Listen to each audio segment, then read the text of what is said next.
జనసేన అధినేత పవన్ కళ్యాణ్కు భారీ ఊరట దక్కింది. పిఠాపురంలో రోడ్ షోకు అధికారులు పచ్చ జెండా ఊపారు. ఈ నెల 10న పిఠాపురంలో పవన్ కళ్యాణ్ రోడ్ షో నిర్వహించాలని జనసేన ప్రణాళిక రూపొందించుకుంది. అనుమతి ఇవ్వాలంటూ రిటర్నింగ్ అధికారి కార్యాలయంలో వినతి పత్రం అందజేశారు. అయితే అనుమతిచ్చే విషయమై అధికారులు ఎటువంటి సమాధానం చెప్పలేదు. మంగళవారం సాయంత్రం వరకు దీనిపై స్పష్టత రాలేదు.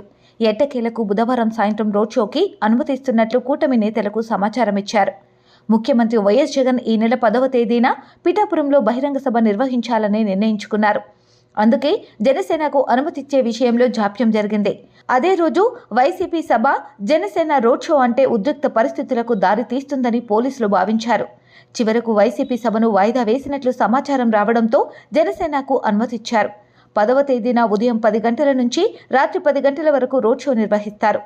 పిఠాపురం నియోజకవర్గం నుంచి బరిలోకి దిగిన పవన్ కళ్యాణ్ను ఎట్టి పరిస్థితుల్లోనూ ఓడించాలనే లక్ష్యంతో వైఎస్ఆర్ కాంగ్రెస్ పార్టీ ఉంది. అందుకోసం నియోజకవర్గం మొత్తం చతురంగ బలాలను మోహరించింది.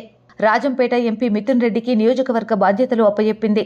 పోలింగ్ తేదీకి 1-2 రోజుల ముందు నియోజకవర్గంలో డబ్బులు ఏరులా పారుతాయని అంచనా వేస్తున్నారు.